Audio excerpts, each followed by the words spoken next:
This is the Tox Course Podcast.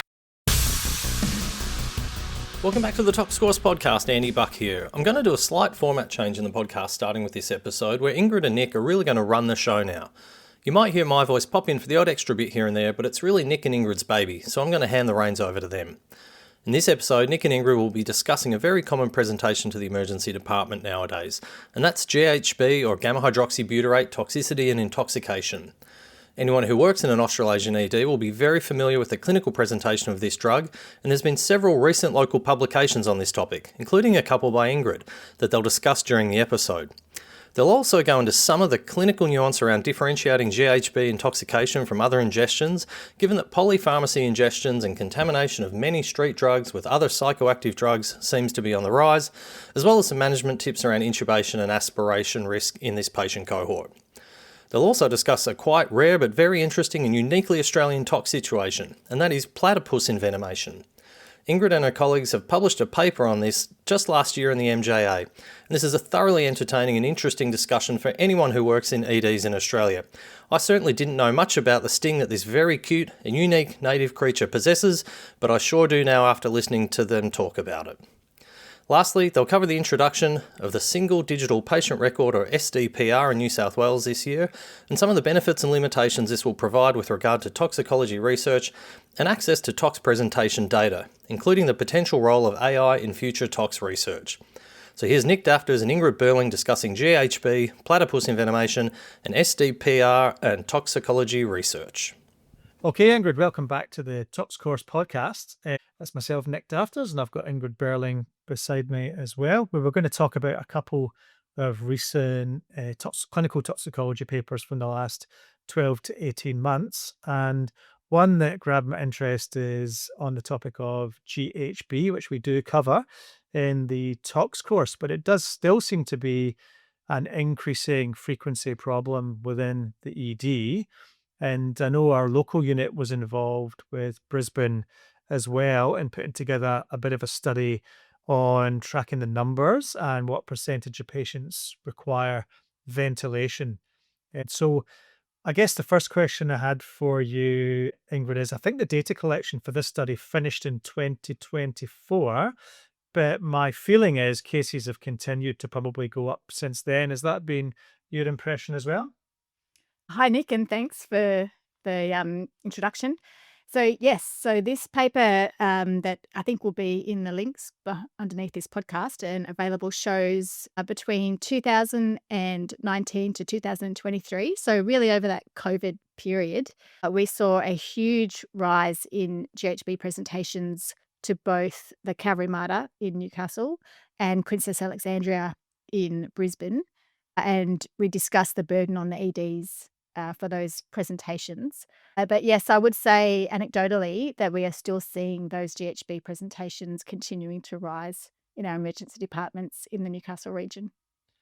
Yeah, I think we're getting increasingly confident, I think, with pure GHB, with the concept of not necessarily rushing to intubate them, even though they are GCS3. But the things that frighten me as when the history is not clear, or when you think there's a potential risk of polypharmacy misuse and there's other things involved. And it doesn't seem to be uncommon that these patients will present and have already been treated with naloxone pre-hospital, either just empirically because the patient was GCS3 and they weren't clear that there was no opiates involved. And then sometimes they get a little bit of an improvement with naloxone. And then it's a case of, well, are there maybe long-acting opiates here as well, which would change the clinical scenario? And then we've had I know from the study, it suggested that locally we seem to get more polypharmacy ingestions that are not just GHB compared to the Brisbane cohort. Yeah, I mean, I think it still remains a clinically difficult scenario, one of those things where you're never really sure entirely what the patient has ingested when they arrive, and they're often GCS3, so it's difficult to get a history.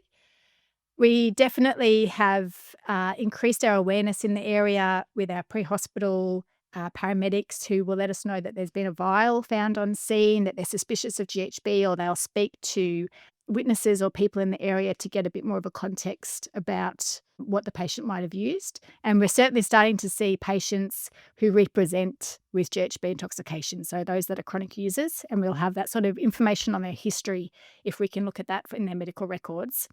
But yes, it still remains a difficult clinical situation to determine how much of this is GHB and how much of this is another part of the ingestion, or even thinking outside the box because this patient's been found unconscious. Is this a trauma? Is there something else going on? I think the important things to reflect on is what is the typical clinical presentation of a GHB overdose. And what we tend to see is that patients become GCS3 very quickly, or they drop their level of consciousness very quickly within use, so usually within the first hour. They tend to have a mild bradycardia. They can have a little bit of a mild hypothermia, but otherwise they're relatively stable. They do tend to ventilate on their own and have, relatively normal vital signs. And the typical course for a GHB overdose is that the patient will spontaneously wake up within 4 hours. And so I think if we can use time, which is something that we're not often allowed to use in the emergency department anymore, but if we can use time to assess these patients, if they're clinically stable in front of you, then you can sit on these patients and observe and use time to see how much of this is GHB versus how much of this is other co-ingestions. Yeah, where I think I've run into trouble with them before is where there's been an aspiration, probably pre-hospital, and that's kind of declared itself during that initial phase of ED stay, or where the history has been blurred and there has been some opiates mixed in with the cases.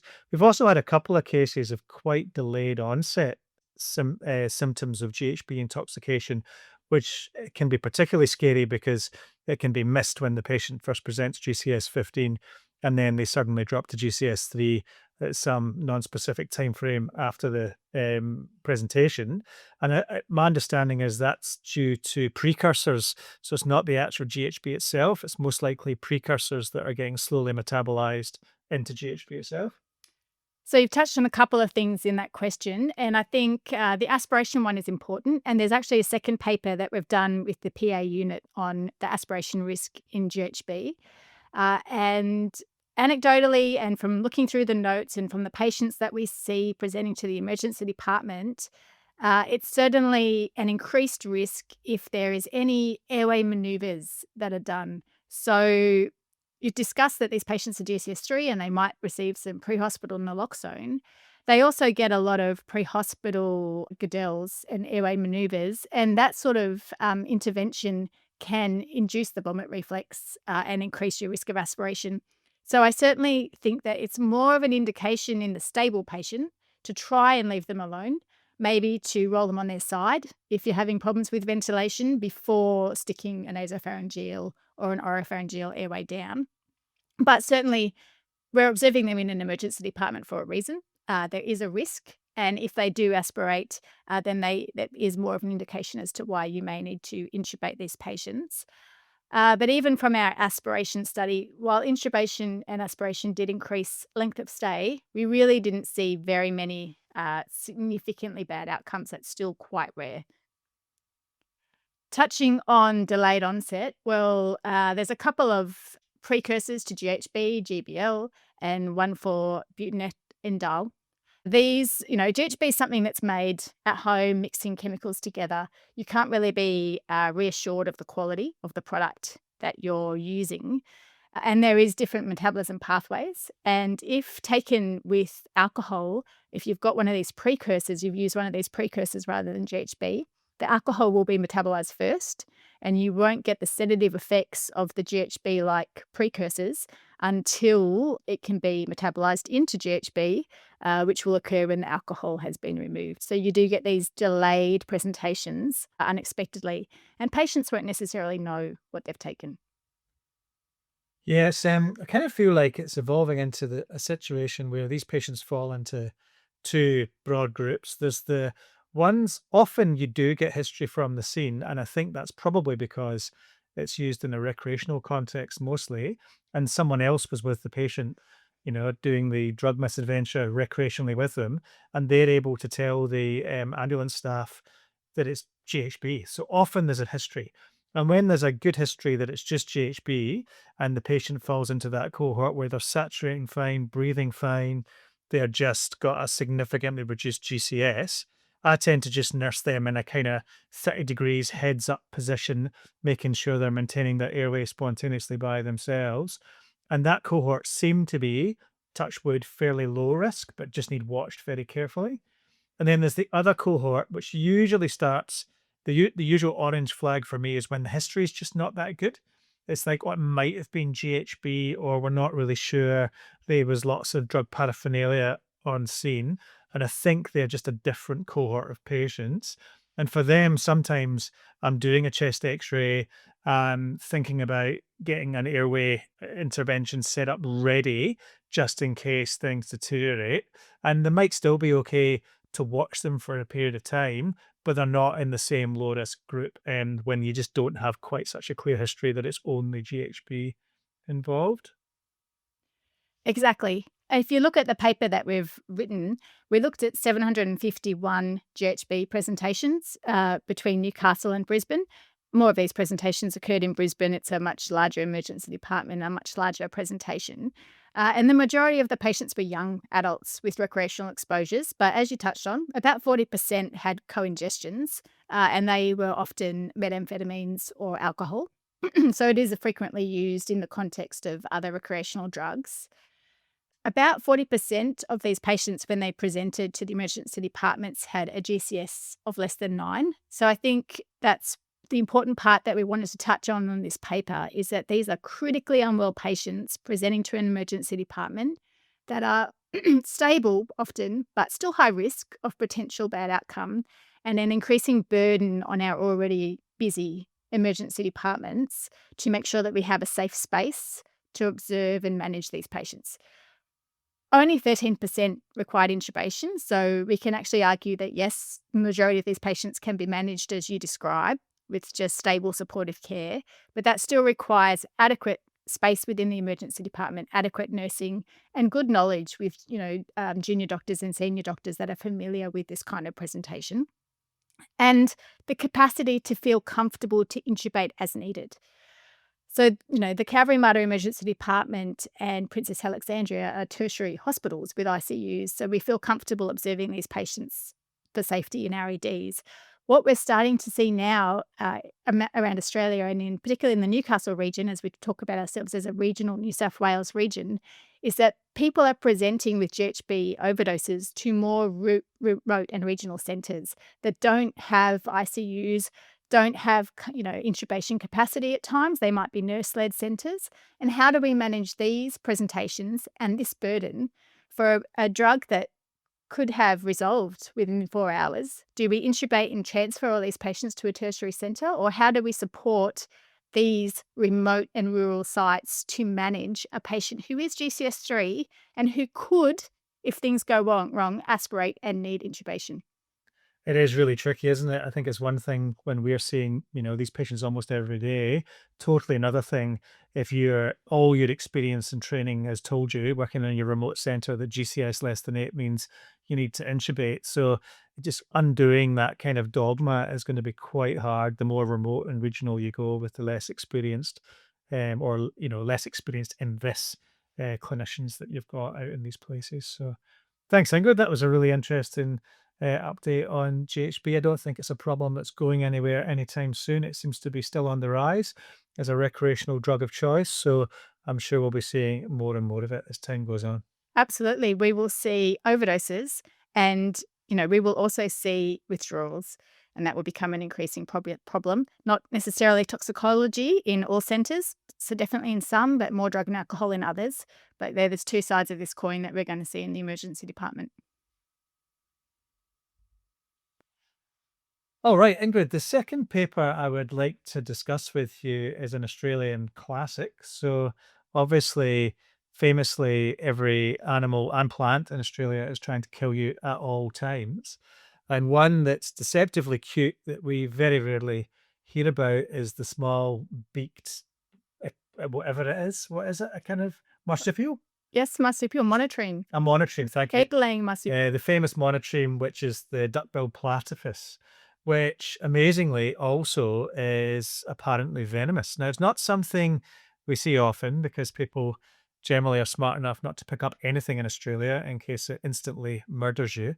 But there was a case in the literature of someone that got a platypus envenomation into the upper limb and had some sequelae from that. So I guess it's a few things to talk about. So I guess the first question I wanted to ask is, are they actually venomous, or is it just like a stonefish sort of thing where it's mostly just a local reaction and a deep kind of a deep wound from a sharp spine?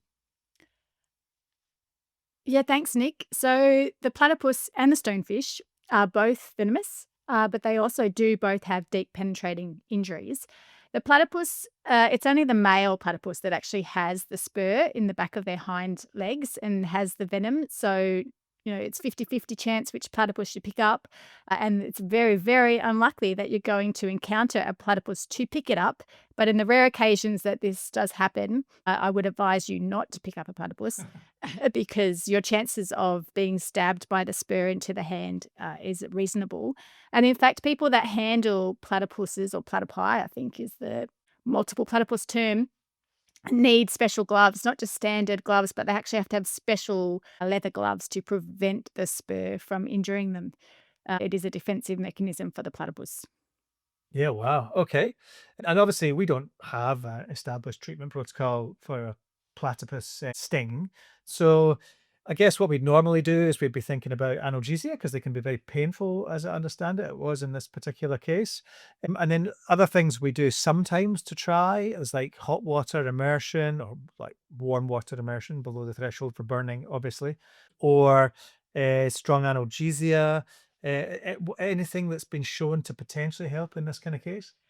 So, I mean, that's the typical Australian logic to an envenomation presentation, isn't it? It's like, what do I do? Pressure immobilization bandage, hot water immersion for the jellyfish and the other marine environments. The platypus envenomation is extremely rare. There's only a handful of cases that have been documented in the literature.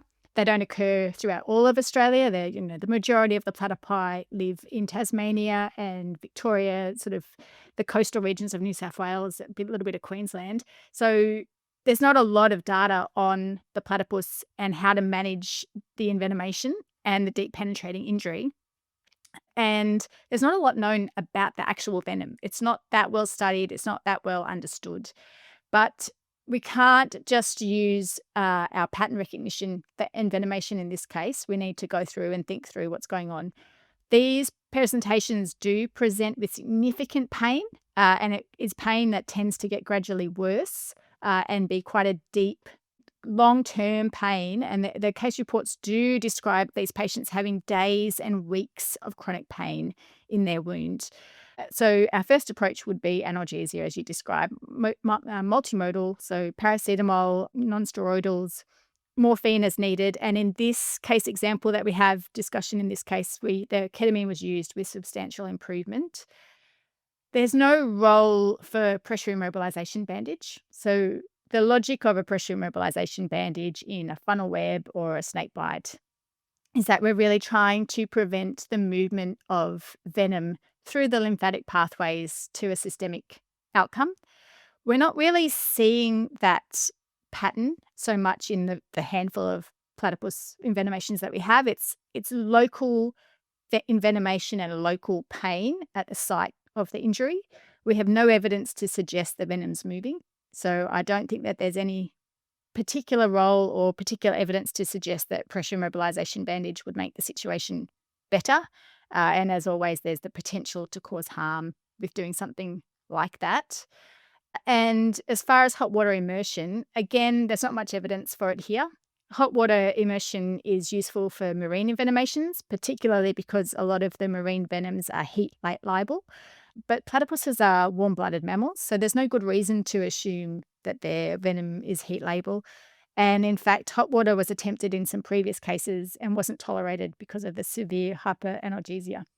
Yeah, right. Okay. So yeah, and I guess the other role for pressure immobilization bandaging is to retard the flow of venom up through the system to allow time to get to a facility where if you have been envenomed, you can receive antivenom. But there's no antivenom, I'm assuming, for platypus venom because we don't know much about the venom and it's such a rare phenomenon. Exactly. There's no antivenom at all. Yeah, it sounds like from the case that there's a pretty substantial risk of infection, maybe just from local tissue necrosis and the depth that these spines go into your flesh. And also, I guess, just the baseline contamination of these animals that live in muddy ponds or whatever it is that platypi live. And so empirical antibiotics is a must, I'm guessing, in these cases. Yeah, I think in these circumstances, you would absolutely start with antibiotics, and you need to treat these patients like a deep penetrating injury.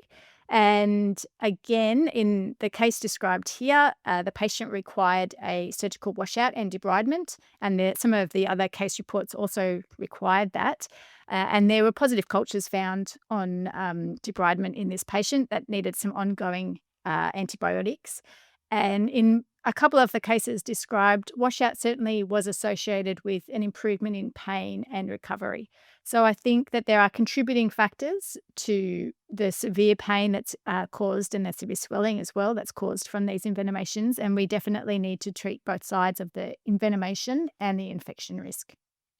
Yeah, I always get confused, not confused, but so these spiky penetrating injuries, like, the concept of washout was like, that's not really something we can do in ED because we can sort of irrigate the surface. You could maybe try and squirt some saline into the hole, but really you've got a tiny little tract left behind by the spike. So what we're talking about here is opening the limb up and surgically washing out to prevent tendinitis and contractures and all the complications of a deep space limb infection, isn't it? So this really isn't something we can attempt to do in the ED in a meaningful way in terms of washout, is it?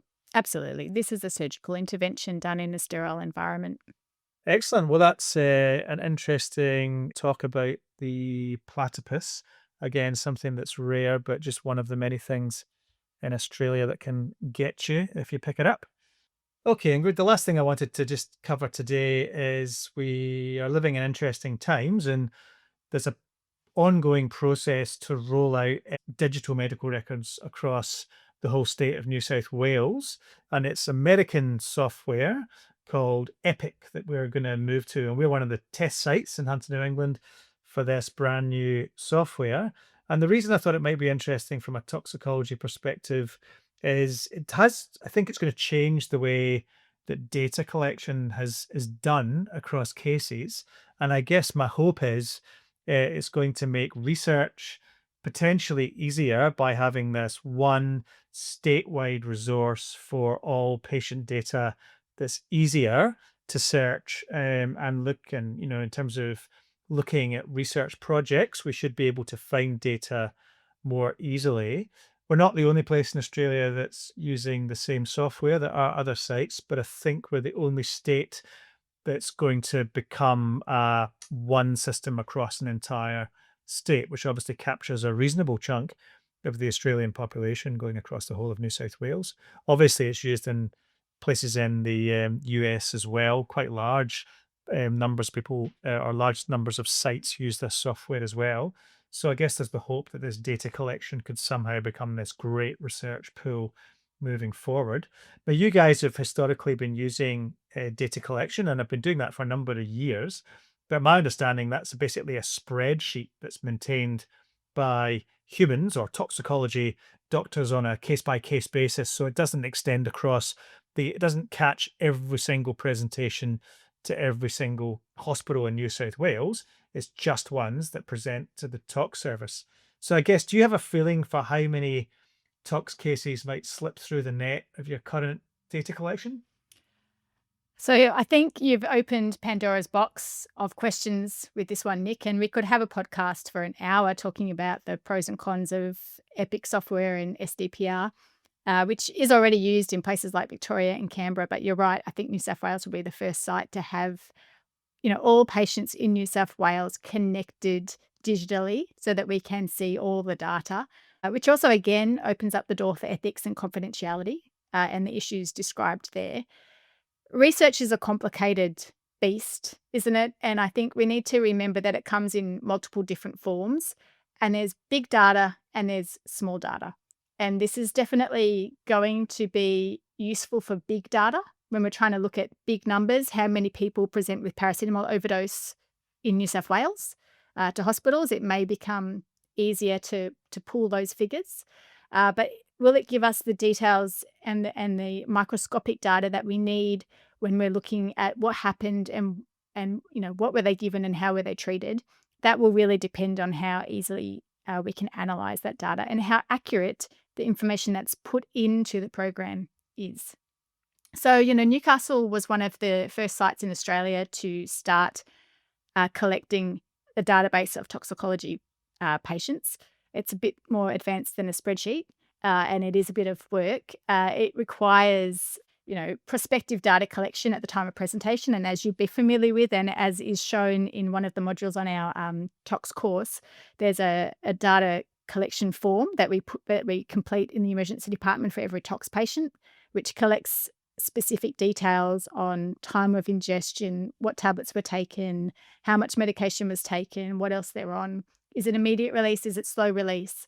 All of the types of information that can sometimes slip up in a quick emergency medicine note if you're not constantly seeing tox patients, but is critical data if you're wanting to look at the differences between an immediate release paracetamol overdose and a modified release paracetamol overdose.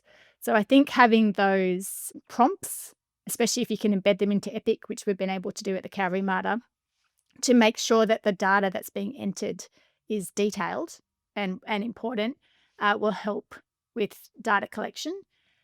What we also do in Newcastle for our database patients is we do a second collection of data and review the patient and confirm that the information that was gathered at the presentation is correct. And we also review the medical record and the patient again after discharge, and when we enter that data into our database to make sure that it's clean and accurate. So there's a lot of work in research to do with data cleaning that can't just be done from pulling information from EPIC. The sort of things that excite me about it are, we've got this tox assessment form that's, I think, even in our unit, which is a tox unit, is probably filled in variably by medical staff, as in the data is not always entirely complete. There's lots of boxes and lots of risk assessment parts of the form that sometimes people, I think, just skip if they don't think it's a part of the presentation, whereas probably for research it'd be more useful to have important negatives in there as well. So, this patient doesn't have any evidence of a serotonin toxicity, for example. But I think maybe one of the advantages of this electronic version of the form is you can have mandatory boxes that kind of can't be skipped, which is the bane of our lives using all electronic software, where you have, mandatory checkboxes you can't get past. But for a tox form, if it was done the right way and it could potentially be rolled out statewide across this software, you'd think that could be a very powerful way of data collecting and totally standardize the data collection for toxicology patients, which outside of our context we see a lot, but in most places it's not a huge workload for most EDs statistically. So to do it for every patient might not be such a burden and would be an amazing resource in theory, I think, for research and looking at patients and for big studies in the future. Absolutely. I mean, it's always the practical burden of whether this is creating more workload in the emergency department and more time taken that you're entering data in a computer versus seeing the patient. And again, always questioning the accuracy of the data that's being entered. But it is certainly an improvement for data research. I mean, I think, yes, other centres definitely see less tox patients than we would see at the Mater, because we do have ambulance bypass and get all of our cohort of, over 500,000 people presenting to the Calvary Mater. But, when you look at some ANZIC data on intubation rates in Australia and New Zealand, there's a high percentage of intubations that occur in the emergency departments due to toxicology or overdose presentations. So it's still an important component of emergency department presentations all around Australia and New Zealand. I'd have to double check those figures. I think there's a publication coming out soon, but it might be sort of close to 20 or 30% of intubations are related to intoxication and overdose. Yeah, wow, that's an amazing statistic, isn't it? And I guess so. It's not a common presenting complaint in the statistically in the bigger scheme of things, but the morbidity is actually quite good because they tend to do well, but the critical care workload involved for them to do well is not insignificant in the ED context, is it? Like these patients often require resuscitation level kind of care in the early phases until they're past the danger zone with their ingestion. Absolutely. It's an ICU burden, an ED burden. There certainly is some evidence or trend to suggest that they are mildly easier intubations. And I would argue that that's because these are often a younger cohort without other chronic comorbidities that are going on as for the reason why you're intubating these patients. But they also occur after hours. So, the common trajectory of a toxicology patient is to present to hospital in the late evening, overnight, when you have your junior workforce on. There's certainly an important component of ED presentations. As far as data collection, I think something that's worth touching on and noting is the new research that's occurring through the Pavlova study. So this is a huge, internationally recognized study that's occurring by Rose Cairns, one of our poison specialists in New South Wales Poison Centre. She has ethics and a grant to combine large data sets in New South Wales to really get a big picture idea of what's going on in our area. So she can combine data from pre-hospital ambulance presentations, hospital data sets, prescription dispensing data sets, and obviously some input from the toxicology units in New South Wales to really get that picture, as we said, of how many paracetamol presentations, overdose presentations are occurring in New South Wales. And she can look at this over time. So she can also look at how many patients represent and what is the trajectory, what is the percentage of patients who die at some time point after a overdose presentation. Is that an increased percentage of deaths compared to the standard population? So is every overdose presentation a flag for help, which is how we treat them in the emergency department and what the evidence is suggesting? So we need to take even the most minor presentations to hospital as a significant moment in that patient's life and an opportunity to change the trajectory of their future. Yeah, it's exciting times with all these new projects and the ease of which data can be collected is potentially improving. I think SDPR or the Epic software that's been rolled out with us as the test site has been interesting so far. I don't think it's saving us time yet, but I think there's a world in which it could streamline some clinical flow. And I don't think it's slowing us down too much now. I think, like everything, some aspects are better, some aspects are slightly harder. Now, I know you're a bit of an advocate for AI in terms of its potential to improve what we do or streamline, speed us up, which is one of the main things that we don't have is now time. It's just we're always time poor on the clinical floor. So anything that can help with that is great. Is there any way you can see AI helping with research in the tox context? Can it do data collection or at least some provisional data collection in a helpful way? And is there any work in that space you're aware of? That's a huge minefield, Nick. And I think there's a lot of work going on in AI research and modeling and trying to predict outcomes in general in medicine, not just in toxicology. And I think there's still a long way to go. The modeling process, whether it's a white box or a black box, whether you understand the process of what the AI model is, how it is interpreting the data and how it is misinterpreting the data, has still got a long way to go. So certainly not something that I feel comfortable enough to debate in length in this short podcast. But I would just say that I think it certainly is the future. I think we need to learn ways to embrace AI, but I also have my reservations about making sure that doctors, and particularly junior doctors, still learn the mental steps to develop analyzing and understanding diagnosis pathways in patients and how to really get their history examination, investigations, and impression all together before using AI to make it fast. I think, for me personally, that was a difficult stage of being a junior doctor, was really feeling confident to present all of my findings in a logical pattern. But once I developed that ability, that was when I really began to feel confident that I was, a doctor, pretty much. And it certainly wasn't when I was an intern or a junior doctor. It was a lot further down my pathway. And I think that we have to be cautious that letting people use AI to jump those steps has the potential to mean that they haven't developed that critical thinking. Yes, that's going to be a major challenge, isn't it? I guess you can have like safety prompts, like have you thought of this, or have you considered serotonin toxicity, for example? If the AI is able to trawl the data and say, well, look, you've got a febrile patient here, you've documented hypertonia in the thing, and just in case someone's not, made it cognitively to the right diagnosis, but it absolutely cannot replace clinical diagnosis, which has to be the cornerstone of safety, because that's the standard that will be judged by, I guess, won't it? If something goes wrong with the patient, it will fall back on the clinician for sure. Well, that's interesting. I'm going to say it's definitely a moving target, interesting space, but I'm sure we're just in the early stages of this.